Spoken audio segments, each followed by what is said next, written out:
Uma boa noite a todos. Boa noite.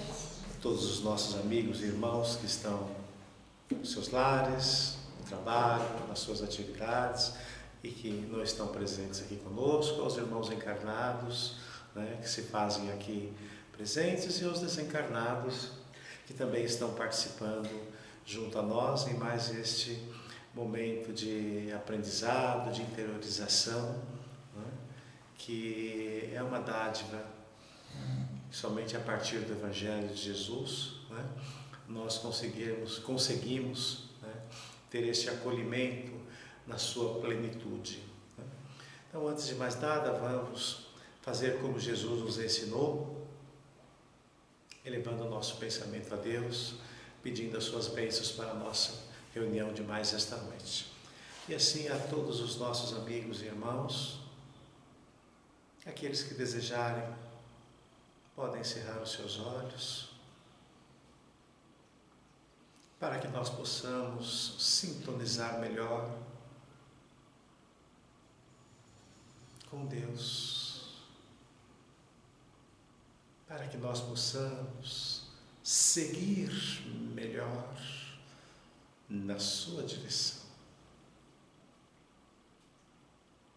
E aqui estamos, Senhor Jesus, em Teu santo nome, rogando ao Pai Celestial que nos abençoe a oportunidade de partilharmos destes instantes banhados pelas Suas bênçãos, que nos trazem paz, conforto e renova a nossa esperança. E confiantes no vosso amparo amigo de sempre, humildemente, Senhor Jesus, nós rogamos ao Pai Celestial que nos dê das suas bênçãos e a permissão para podermos dar por início a nossa reunião evangélica, nossa palestra espírita de mais esta quinta-feira. Que assim seja.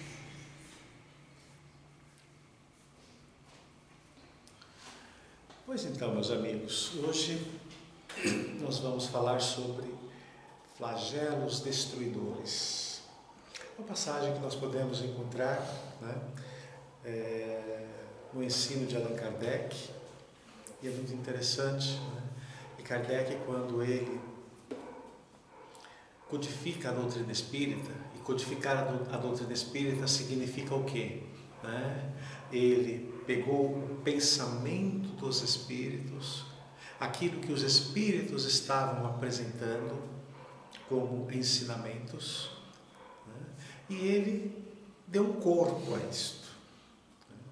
Quando eu falo dar um corpo a isto, nós queremos dizer que ele colocou isto em 5 obras básicas, né, que nós chamamos de 5 obras básicas, né, que na verdade é o Livro dos Espíritos, que foi a primeira obra, né, a segunda obra foi o Livro dos Médiuns, depois nós vamos encontrar ainda o Evangelho segundo o Espiritismo, né, depois nós vamos encontrar, né, a Gênese, o Céu e o Inferno, que são os 5 livros principais, né, ou seja, é a estrutura de toda a doutrina espírita.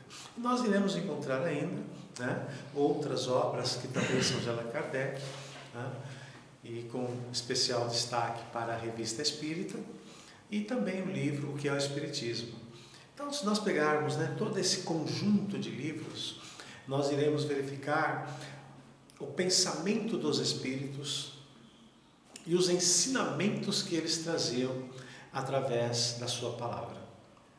E aí é muito interessante que um assunto que foi abordado pelos espíritos, e que Kardec teve a sensibilidade de trazer isto para a codificação espírita, ou seja, né, para o corpo doutrinário, foi exatamente sobre a questão dos flagelos destruidores. Né?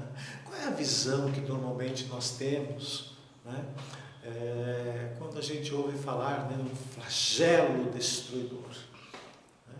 A gente tem aquela visão, né, da mais perfeita, né, é o alinhamento dos astros para a mais perfeita catástrofe. Não é isso? Não é essa a ideia que a gente tem? Né? É quando os astros se alinham e tudo que podia dar errado, deu errado, né? Tudo aquilo que não podia acontecer, aconteceu, né? E aí a gente vê aquele cenário, né, com todo o seu colorido, né, mais tétrico, mais fúnebre, que a gente fala o seguinte: é a destruição perfeita. Então, flagelos destruidores, né, no nosso olhar simplista, é isto. E o que é o olhar simplista? O olhar simplista é aquele que vai até o ponto em que nós enxergamos. Vai até o ponto em que nós conseguimos ver. Vai até o ponto em que nós conseguimos o quê? Compreender. E aí há uma grande diferença entre o que a gente vê e o que a gente compreende. Às vezes a gente vê muita coisa e compreende quase nada. E às vezes é uma coisa muito interessante, né? Às vezes a gente não vê quase nada, mas a gente tem uma sabedoria inata. A gente tem, né, uma compreensão que transcende, né, o entendimento, o senso comum. São aquelas pessoas que muitas das vezes, né, nunca foram numa escola, né, não tiveram essa oportunidade, né? Como diziam alguns, é aquele matuto, né, da vida interiorana, lá do matinho, né? Ou seja, ele nunca saiu ali daquela comunidade restrita, mas você conversa com ele, né, a sua fala é banhada de uma superioridade, de uma sabedoria. E você pergunta: quem ensinou isto? É isso que nós estamos dizendo, né? Às vezes nós nos defrontamos com situações desta natureza. Ou seja, a gente vê muita coisa e compreende pouca. Esse é o mundo que nós vivemos. Hoje você tem o mundo num celular. Hoje você tem o mundo na palma da sua mão. E você entra no site aqui, você entra no site lá, você entra... Ou seja, você entra onde você quiser. Até onde você não deveria entrar, você entra no cidadão. Né? No cidadão chamado celular.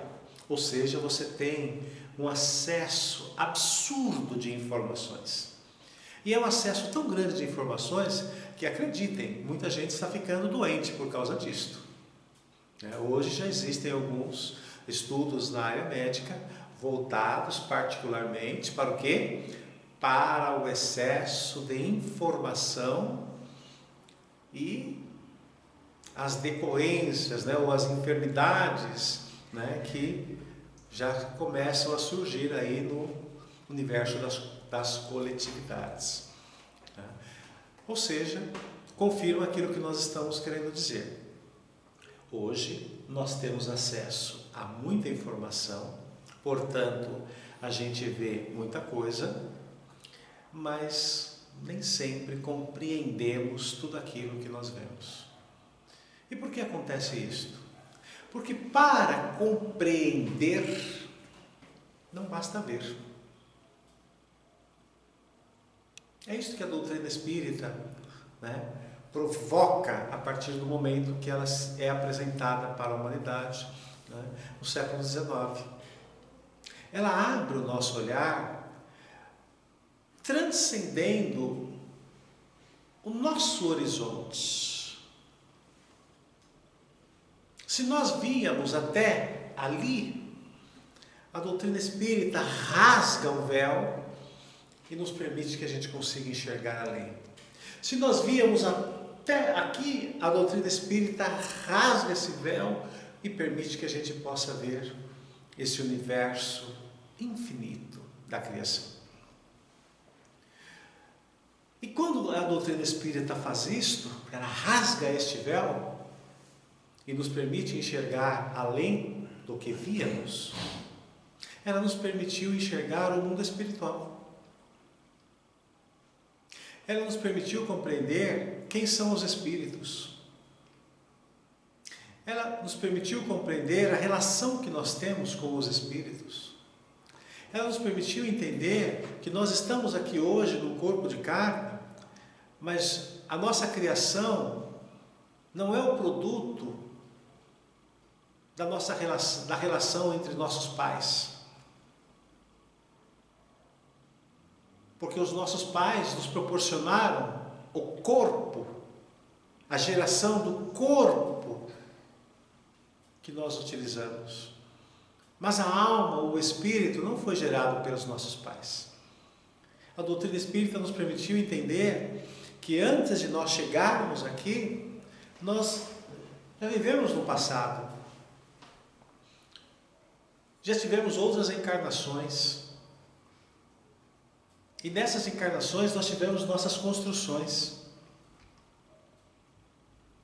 E disto resulta que, na verdade, nós somos herdeiros de Deus. Nós não somos apenas filhos de Deus, nós somos herdeiros desta criação infinita. E nós também somos herdeiros da nossa cocriação. Significa dizer que o Criador é Deus, mas nós, como seus herdeiros, na nossa trajetória de vida, nós vamos cocriando e nos tornamos co-construtores. Então, o que nós somos hoje é o produto de uma construção histórica da nossa trajetória. É disto que nós dizemos que nós não estamos no lugar errado, nem com as pessoas erradas, e nada do que acontece na nossa vida acontece por um acidente do percurso. Porque Deus, que tudo sabe, tudo antevê e tudo provê, é Ele quem permite o que quer que seja que se apresente na nossa vida. Porque nós fomos criados simples e ignorantes e a nossa destinação é chegarmos à perfeição. Mas para chegarmos à perfeição, nas nossas vidas, vindas e vidas, o que vai acontecendo naturalmente? Nós vamos tendo incontáveis experiências, algumas mais positivas, outras nem sempre. Às vezes a gente dá aquela escorregada, cai, levanta de novo, segue em frente, tropeça, e assim nós vamos caminhando. Essa é a trajetória. Entre acertos e desacertos, nós vamos seguindo a nossa jornada. E em cada uma das existências, nós vamos armazenando um patrimônio vivencial. As coisas positivas preparam novos horizontes positivos. E as coisas negativas concitam a todos nós a uma reconstrução, a uma reparação. Nós estamos falando isso no plano moral da vida, e nós poderíamos também estender isso para o plano material da vida. Como é que a Terra chegou nesta configuração, geológica que nós temos, essa configuração, essa arquitetura física que nós temos? Foram em milhões de anos. No princípio, se a gente pegar lá o livro Gênesis, a Bíblia, como era o princípio, gente? O princípio era o caos. Olha a palavrinha que eles utilizam. O princípio era o caos. O que significa isso? Significa que tudo estava numa perfeita, se nós fôssemos interpretar, nós diríamos que tudo estava numa perfeita bagunça. As forças que existiam violentamente atritavam entre si e parecia que aquilo não era o começo do mundo, era o fim do mundo. Mas era exatamente nesse caos que havia uma presidência superior. Ou, se preferirem, uma inteligência superior. Que no nosso olhar simplista era o caos da destruição. Mas no olhar superior era o caos da transformação. Era o caos onde as energias estavam se assentando. As terras, os continentes, os mares, o ar se depurando,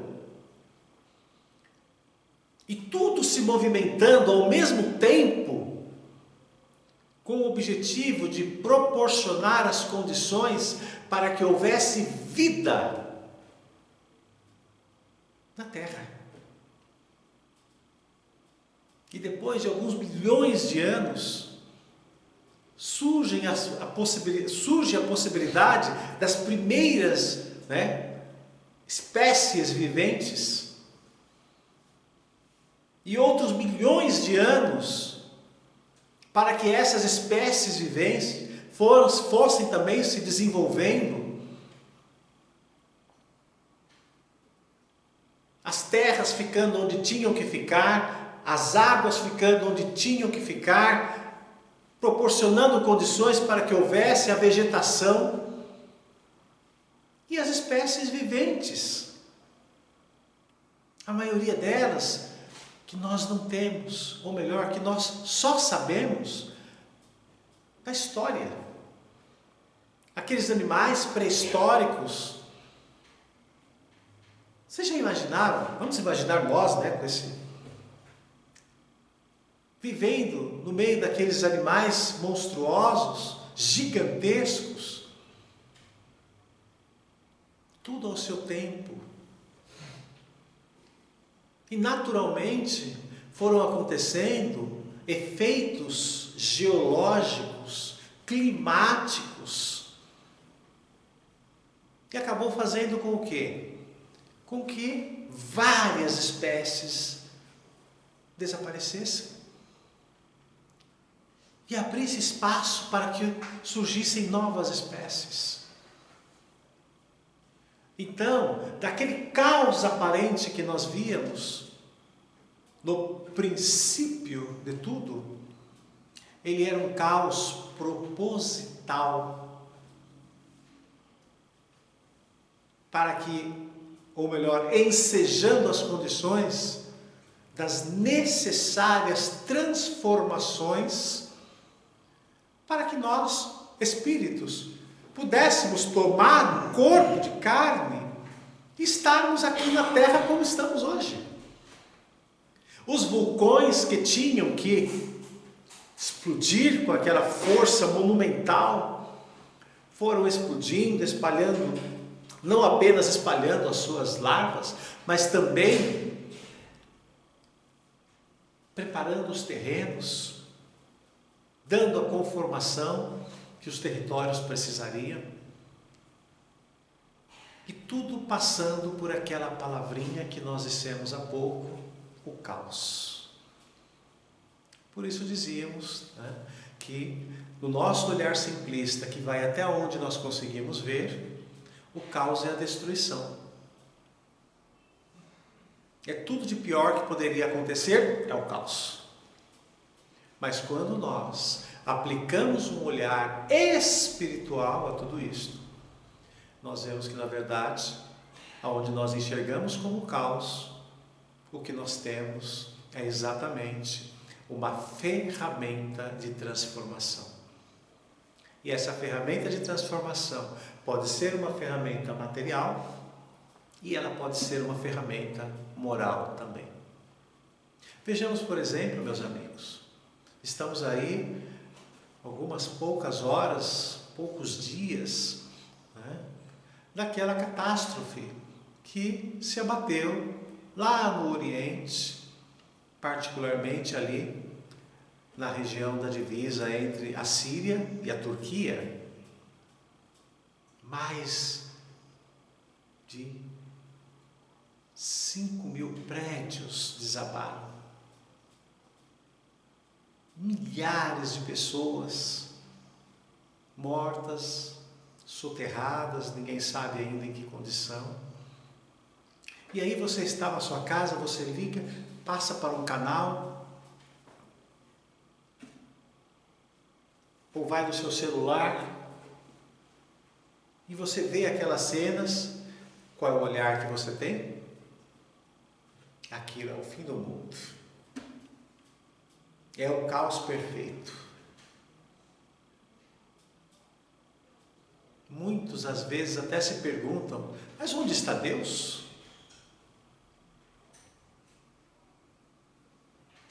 Entendem, gente? Por isso nós dizíamos que o caos não é o fim do mundo. O caos é uma ferramenta de transformação. A Terra, fisicamente, os continentes, as divisas, as cadeias de montanhas, os vales por onde os rios, né, ocuparam, os oceanos, toda essa divisão não foi o produto de uma ação humana, foi o produto de uma presidência superior a organizar o caos aparente na configuração geológica da Terra para que houvesse vida, para que não faltasse água, para que houvesse vegetação. Água e vegetação serviriam de alimentos para que pudessem surgir os animais, e em seguida para que pudesse surgir o homem. Mas no caminho de tudo isto, nós passamos pelo caos das suas transformações. E nós, meus amigos, também temos momentos de caos na nossa vida, ou não? Agora nós estamos mais falando da questão material, nós estamos falando da questão moral, da questão espiritual. Vamos olhar na nossa história, né, e vamos imaginar aquele momento que, volto a dizer, era o caos perfeito. Tudo que não podia acontecer, aconteceu. Tudo que você não queria, aconteceu. E tudo que você queria, não aconteceu. E a gente fala que esse é um caos. A gente às vezes se pergunta onde está Deus, e aí nós voltamos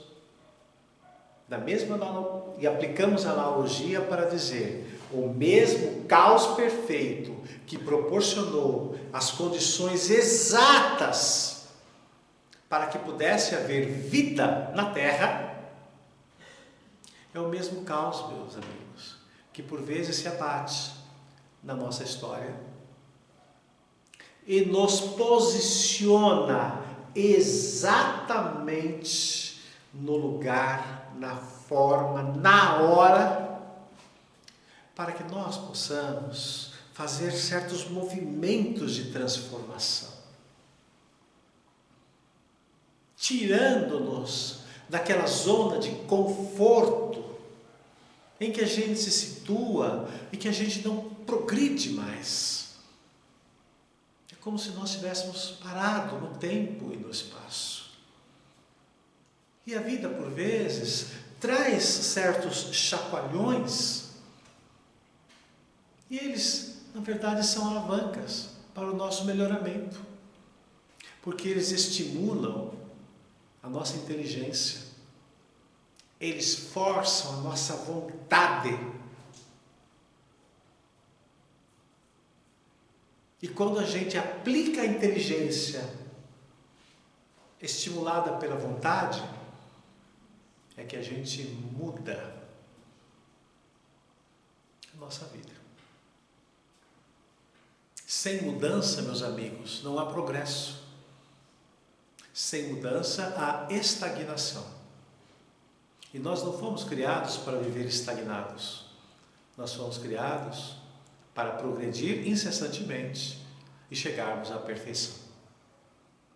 Então é muito importante que nós tenhamos um olhar. Quando nós olhamos, por exemplo, para aquilo que aconteceu lá no Oriente, envolvendo particularmente a Síria e a Turquia, de fato, meus amigos, quantos milhares de pessoas já se contam entre os mortos? Ah, Edson, hoje já estão falando em 13, 14 mil pessoas. E esse número ainda vai subir muito mais, porque em muitos locais o socorro aí sequer chegou. Mas veja que interessante. Como disse para nós o Espírito, há alguns poucos dias, ele falou uma coisa que realmente nós não tínhamos analisado, né? Nós estamos falando de alguns milhares de pessoas que morreram ali, de fato, é pesaroso para qualquer coração. Mas aquela região, meus amigos, é uma região tão conflagrada por guerras de extermínio recíproco, que só de imigrantes, né, ou que abandonaram aquela região, passam-se de milhões de pessoas. Só numa leva foram mais de 5 milhões de sírios deixando aquela região por causa das guerras entre eles. São guerras que já se arrastam há décadas, matando-se reciprocamente. E aí, como esse Espírito colocou para nós, o que nós vemos ali hoje é como se Alá, que para eles é o Deus, é como se Alá estivesse colocando a mão sobre aquilo para, quem sabe, através dessa destruição, ao invés deles brigarem entre si, eles possam perceber que o único caminho para eles saírem desta situação é estendendo as mãos uns aos outros. Por isso que nós estamos tomando esse exemplo para dizer a todos, meus amigos, que aonde muitas das vezes nós vemos um flagelo destruidor, um caos perfeito, uma destruição absoluta, muitas vezes são ferramentas que a providência divina utiliza-se para reposicionar tanto as questões físicas necessárias para que nós possamos viver aqui, como também para reposicionar o próprio ser humano nas suas escolhas e na sua forma de viver e ver o mundo. É inegável que esses milhares de irmãos que estão que perderam a vida nesse sinistro, né? Antes de qualquer coisa, eles também são filhos de Deus, também estão sendo amparados, recolhidos.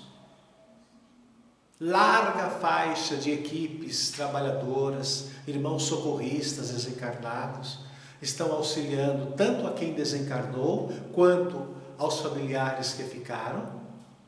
E a melhor contribuição que nós podemos dar é, ao invés de vermos o olhar da destruição que se abateu naquela região, nós de fato temos um olhar procurando compreender que se Deus, se Alá, se Jeová, seja o nome que queiram dar, se Ele não quisesse, nada teria acontecido.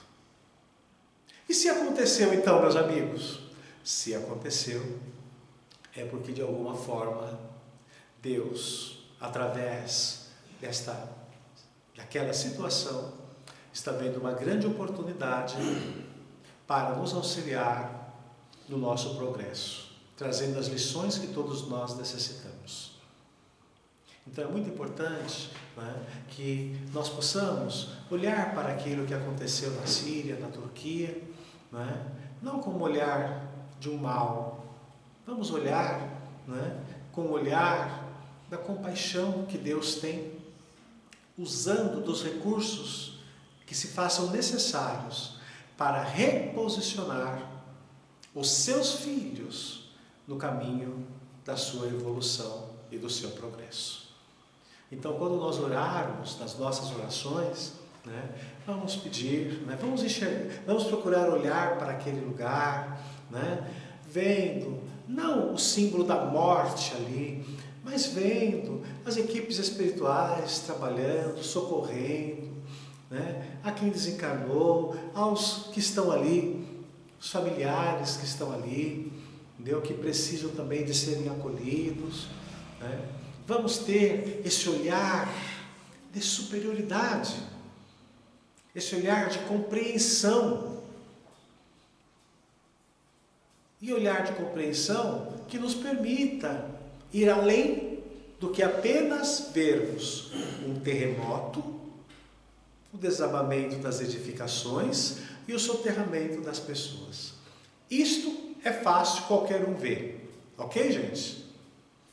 Difícil é nós, nesse mesmo cenário, nós vermos que a mão de Deus paira sobre aquilo que nós estamos dizendo que é uma grande catástrofe, mas que aos olhos de Deus é uma grande oportunidade para que aqueles espíritos que estão ali, às vezes digladiando-se entre si há décadas, possam parar e perceberem que eles vão precisar dar as mãos um ao outro.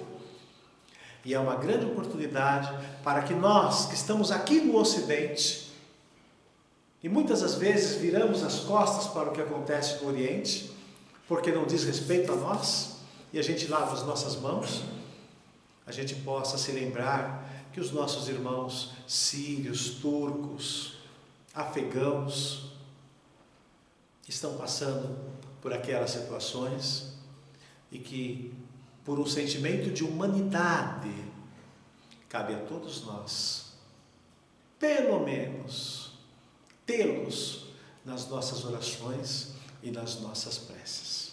Porque é isso que caracteriza isto que nós chamamos humanidade.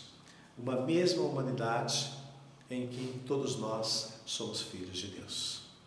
Então, em verdade, meus amigos, a visão espírita daquilo que nós chamamos flagelos destruidores, né, é a visão que não se prende à destruição em si, mas que se projeta além dela para ver sempre a presidência de Deus, a permissão de Deus, articulando os meios que sejam necessários para que, quer fisicamente ou espiritualmente, todos nós possamos movimentar essas forças necessárias para o nosso progresso.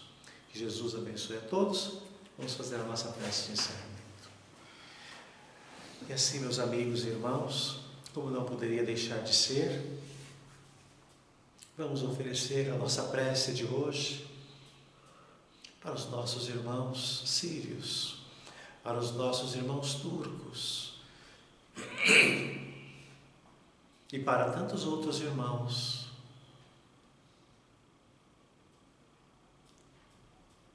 que por este mundo afora, Senhor, se veem hoje acometidos por graves transtornos de ordem física, material. Irmãos, em áreas conflagradas por guerras, em áreas alcançadas por incêndios incontroláveis, por áreas alcançadas por terremotos indizíveis, ou por áreas tomadas pela força das águas. E em todas elas, Senhor Jesus, vamos vendo, não a casualidade, mas vamos vendo a ação da providência, permitindo à humanidade as lições necessárias ao seu progresso. Que toda esta terra possa se ver envolvida por uma intensa luz,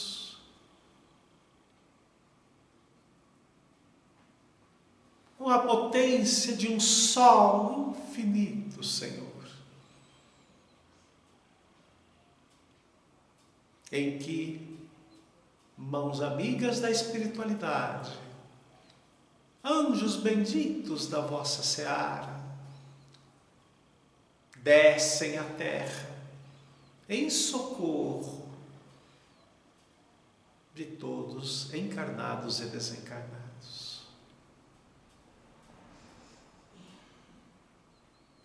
E nós que ainda mal sabemos orar, Senhor, mas valemos-nos por empréstimo daquela prece que o Senhor nos trouxe quando nos ensinou a falar com Deus, dizendo: Pai nosso que estais nos céus e em toda parte, santificado seja o vosso nome. Venha a nós o vosso reino, seja feita a vossa vontade, assim na terra como nos céus. O pão nosso de cada dia nos dai hoje e sempre, Senhor. Perdoe as nossas dívidas, assim como nós perdoarmos aos nossos devedores. Não nos deixe cairmos em novas tentações, cuja maior delas é estarmos afastados de Ti e dos Teus ensinamentos. E através desta prece, em Teu nome, Senhor Jesus, e de todo o plano maior da vida, nós humildemente agradecemos a Deus e pedimos a permissão para podermos dar por término nossa pequena participação na nossa reunião de mais esta quinta-feira. Que assim seja. E assim, meus amigos e irmãos, nós deixamos então a todos a mensagem que diante de quaisquer dificuldades, sofrimentos, quando a vossa vida, a nossa vida, parecer um caos perfeito, tenhamos sempre um sentimento de esperança, porque amanhã será um novo dia. E antes de tudo, todos somos filhos de Deus. Uma boa noite e até a próxima oportunidade.